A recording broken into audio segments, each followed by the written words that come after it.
20 years from now? How old will you be? For me, I'll be getting ready to be 82. If you think about yourself at that age, what are the things you're going to wish that you could do then that you can do now? And why aren't you doing those now? Welcome back to my training to run a 100-miler in September, 8 months from now. Today we're running on what I call our standard route right out the front door. We're lucky enough to live in a rural area. There goes my wife, leaving me behind again.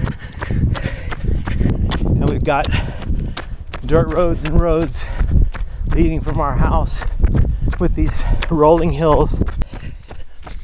What's special about today? Well, a lot of things. One, I'm actually looking forward to this run today, even though it's on the road. But I don't know, I just feel good about it. Hopefully it feels good and it's good to me. The other thing is it's going to be in the 60s, I think, today. And I'm actually wearing shorts. First, I really want to thank you guys for all the comments, all the encouragement, and the subscribers. It makes me feel accountable to you guys. I owe you. You've motivated me. You've motivated me not only through your comments, but also you're motivating me with, I don't consider myself to be that old man, but when I tell you a story, it's the first time I've ever told you that story, and that's a pretty good feeling. I don't have to worry about repeating myself, so that's a good thing. For today's video, I want to talk about some critical things for an older athlete. I want to talk about training. I want to talk about diet, and I want to talk about motivation. And so we'll start with training. You got to train all your gears. Everybody thinks that it's just all about running, but I'm putting walking into my routine because I know I'm going to spend a good amount of time walking through the night at Superior 100. And there's a lot of routes in certain areas. There's a lot of walkways that go through kind of like swampland. I mean, I've done it twice, so I kind of know what to expect. And so walking will be part of my training. In addition to that, I'll probably be training with walking poles or trekking poles, because that's another gear. When you're walking and you're using those, you're using your arms to propel you forward, and that's motivation. I mean, it's using more of your body, and you can cover a lot of ground with trekking poles. They tend to be a hassle on the downhills, but they will also save your butt if you start falling. So I'll be training that gear, and then I'll be training the running gear. And so as far as walking goes, it has value. You should do it. When I do it, I try to put a target behind it. It's like to say, maintain a certain pace by walking, and what that does is it helps me be more efficient with my stride and my step length and everything else. And the more I do that, the faster I get. I've done it before. I'm currently slow, and I'll get there. But so I track those miles separately, and they're not included in my running miles for the week, my running mile targets. So this week I've got about 7 miles of walking in, but only 11 of running. So hence I'll be running today and tomorrow morning before I head out of town for a work trip. Other thing would be running. So how do I know how many miles I need to run every week if I don't use the spreadsheet? Well, obviously I wing it, but I also look at in 8 months I've got to be able to run 100 miles. I take that and I divide it in half. 50 miles is my target for my weekly mileage and my long run. So I will try to get a 50 miler in before the race, and that tells me that I've got enough fitness to get halfway through it, and then I can rely on just guts to get me through the rest. And I've found that works pretty well for me. The 50 miles in a week, as I've, I started running at a later time, and I've never really been able to maintain that. I mean, I start approaching that point where I might get injured if I do that too much. So I might have a week where I do 50, and it might be a week when I run a 50K or something. But in general, if I can get into the 40s, I think I'm pretty good. And I'll just monitor myself really closely. So once you know you want to get to 50 miles a week, then you kind of say, well, what am I doing now? And look at your data and pay attention to what you've been doing, because that's going to be important, because that's where you're starting from. And you don't want to just go crazy and start running all sorts of miles, because you're going to break something. So I like to use the analogy of a rubber band, that we are like a rubber band in some ways. When we first start running, you can stretch that rubber band, but you don't want to break it. And especially if it's an old rubber band, it will break. But luckily we have this miracle called the human body that adapts to stress and adapts to what you put it through and comes back stronger. And so we have the luxury of saying, okay, let's stretch our old rubber band a little bit, but yet not break it. And then let's just continue to stretch it. So if I'm running 10 miles this week, and then in a few weeks, I'm going to raise it to 20 miles. And then in a few weeks, I'm going to raise it to 25. And then in a few weeks, 30 and 32, kind of work your way up over time. And if you're feeling really good and things are going really well, and you feel like you've hit another plateau of improvement, bump it up, or have a big week, and then let yourself relax the next week and not go quite so hot. So that's kind of my target, my how I get to the final distance that I need to be prepared for. We're off of pavement and onto dirt, and we're climbing this hill. I don't know what I'm doing today. She's doing 7. I probably will do 5, maybe a little more, maybe 6. Because she's fast enough, I think she'll probably catch me on the way back, especially if I walk and talk to you guys. So I think that's, train all your gears. You'll be surprised what you can do. Let's talk about diet. I don't know if I talked to... Okay, so diet. I'm not the guy to be giving too much advice on diet. I know a few things. One is that you can lose weight if you just quit eating processed foods. I've done this before. For a while I was following this podcast, and they would talk about JERF, just eat real food. And just that rule by itself is a pretty big one, because it right away means you can't walk into any convenience store and find something to eat, except maybe water. That's about the only thing you can get. Maybe they might have some nasty fruit or something, but it really limits your choices, and you end up eating at home a lot more, which saves money, and it's healthier for you because you know where it's been, and you know what you just know where it came from. So someone asked me on the comments about supplements, and I've never really done supplements. I don't know, I like to believe that my body has everything it needs to be successful, and that if I just feed it, and that's a comes with a big caveat, it has everything it needs if I'm giving it the right kinds of foods, and healthy foods, real foods. So I think I have what I need. I know that fasting, that the idea of losing weight, restricting caloric intake, and exercising don't go together. You end up with a lot less energy. Your blood sugar levels tend to spike pretty dramatically, and it's not good for you. I tried to do a 7-day fast with my wife at one time. She made it like 3 days, and I only made it 5 because I had to watch her eating, and having beers and stuff. It was pretty bad. But still, like, during that time I ran every day. And I actually, when I first started running, I was very, very, very slow and had no energy.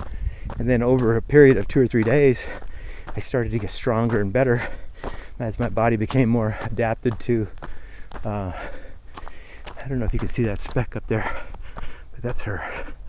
Anyway, as my body became adapted to running off of my own fat, I got better and faster, but not fast. And the real problem came the following week when I started to, hello Blackbird, when I started to, when I went to go run a race. It was a week after I'd come off the fast, and I felt like absolute crap. I had no energy. I'm gonna turn around right up here. I had no energy. It was a miserable experience. And for a couple of weeks after, I just felt terrible. I just felt like I was low on juice. And so restricting your caloric intake has an impact. Don't do it. Eat real food. And I'm going to try to do the same thing, follow my own advice on that. But I kind of have been. So we've talked about training and training all your gears. We've talked about diet. Just kind of, there's no fancy solution that I'm aware of. And then we're going to talk about motivation. And the bad news is that motivation's all on you. And that's unfortunate because we have to create our own reasons to run. Now, people will tell you, oh, you need a reason, you need a compelling reason, like, you want to be able to be there for your grandkids, or you want to be able to, somebody who can't run, you want to run for them. But really what it comes down to is that motivation is a finite resource. We only have so much of it, and we've got to use it. It's a muscle. They talk about it being a muscle, and the more you do it, the stronger you get. You have to find your own motivation, and some of the ways you can do it, if you're a nerd, like a data nerd, you can look at all kinds of data about your running. You can watch and see how your body responds to certain routes or certain hills. You can compare yourself to the first time you ran something to 2 months later to 2 months after that, and that can be motivating. The other thing that can be motivating is if you have a younger wife and you're tired of her leaving you behind, you can push yourself when she's not around and get stronger and stronger, so that you can then leave her behind at some point or run with her. And she and I have traded positions as far as who was faster at different times, and I know I can get faster, and for sure I know I can go farther than she can. One of the huge things I've discovered through running is about how friendships can be a motivation. We all live our lives in solitude once we get past that age of going to the bars all the time, and that's like you have these ready-made friends who are willing to drink with you or raise hell or whatever. And then once you get a little more mature, that stuff's for kids. It's not as fun anymore to be raising hell and doing all those things. And so friends get a lot fewer and farther between. But if you find your local running group, so you can make a lot of friends. And I made a lot of friends when I started running. I feel like that I became more me, that when you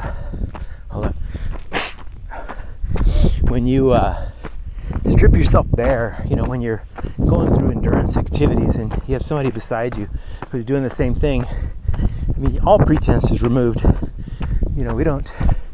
We stop pretending like we're badasses or whatever. The real you shines through, and people either like you or they don't like you. And so the relationships you make in endurance, when you're going through hard times, they tend to stick, because I have friends now that have been friends for 20 years that I met on a climb up the ski hill in Santa Fe during a 50K, or that I suffered alongside at a 100 miler or spent the night walking through the night at a Superior, and those are, I mean, that's like valuable. And I think people talk a lot about finding your tribe, you know. If you're feeling like you're not appreciated where you are, there's a place to be where you will be appreciated. You should get out there and you should just be yourself, expose yourself to other people, let them get to know you. I mean, in a lot of ways, this series is about me. I'm not pretending to be anybody else. This is me. I mean, I'm out here trying to put the work in. I'm inherently lazy. I have a lot of advantages through having more free time to run, but I have to overcome my own personal flaws to become a better person. So I'm hoping that I can do that. We talked about friends and having friends that are runners. Somebody once said you're the average of your 5 closest friends, you know. When you have a bunch of very fit 5 closest friends, your average is going to increase. You're going to become more fit. The other thing is that friends are a ready-made accountability system, because you might be hanging out with them and everybody's talking smack and you plan a big run, and then the following day you're regretting that decision, and yet you still show up because you've got that peer pressure to get there. And so you go and you end up having a great time.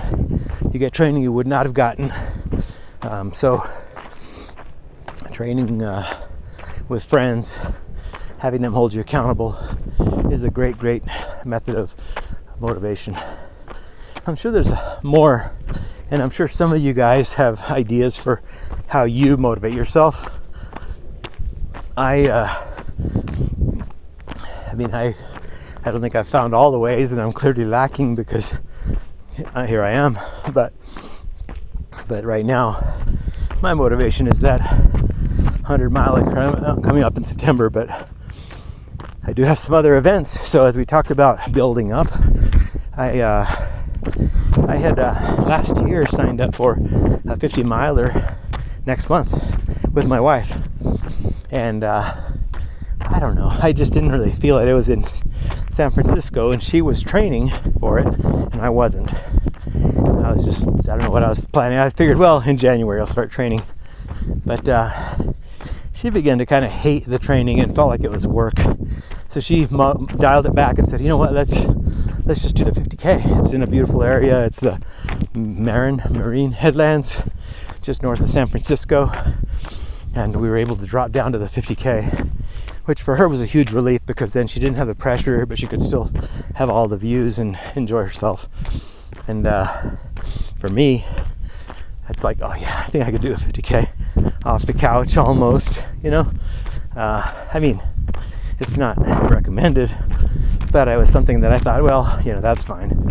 But then I thought about this Superior, and I have a sweatshirt with a couple of stars on the shoulder from the 2 races I've run there. They give you a sweatshirt the first year you run it, a hoodie. And I thought, you know, it'd be nice to put another star on that to go back there to prove to myself that I'm not getting old, that I still have it. The 2 times I've been there, I've run it in, I don't know, I want to say 35 hours one time or something, and then 32 the next. And the first time I finished that race, I finished it folded over. My back muscles had completely given out, and I was having to stop every few miles to let them start firing so that I could stand up straight again and run. And it was a horrible, humbling, demeaning finish for me that first year, and I had to come back and fix it, and I did. So now this time I want to make sure I don't have that. And so I think someone else asked the question about core work and lifting weights and that kind of stuff, and I'm ashamed to say that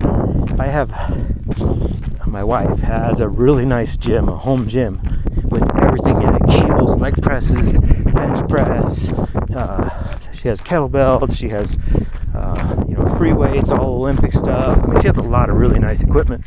I have never worked out in there. I built it for her, but I've never worked out in there. And I think it's that whole thing about not wanting to be told what to do, because I can see her putting together my training plan, telling me I got to push harder, and it's like I don't want somebody telling me what to do. I think we've been over this before.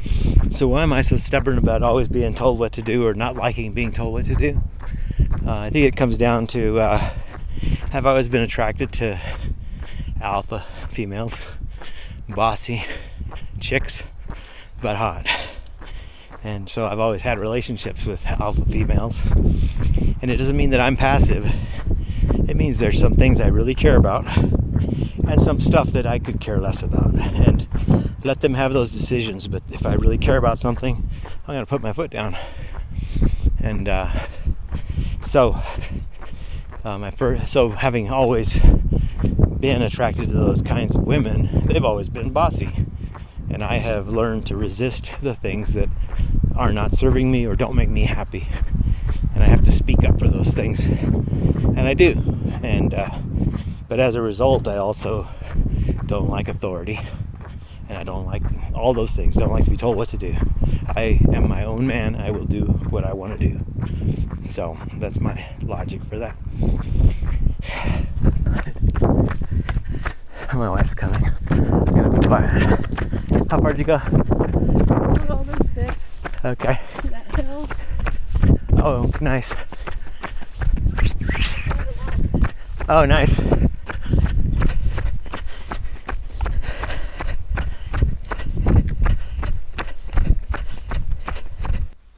Well, I'm glad we got that run in, as it's gotten kind of overcast after that run and no longer shorts weather. We're making good progress against our training for Superior 100, and I am also, you guys are making me think about better nutrition and kind of getting into the gym and doing a little bit more there. And so I think that's stuff that I've resisted in the past, and maybe youth allowed me to resist that, and I may not be able to resist it anymore. So I appreciate those insights. And this is going to wrap up this video. Hopefully we gave you some ideas on training and diet and motivation, and I look forward to hearing what you have to say. Let me know if the format of taping while we're running works for you. I know the wind doesn't always cooperate, so if that gets to be too big a distraction, maybe we can figure something else out. Thanks for watching.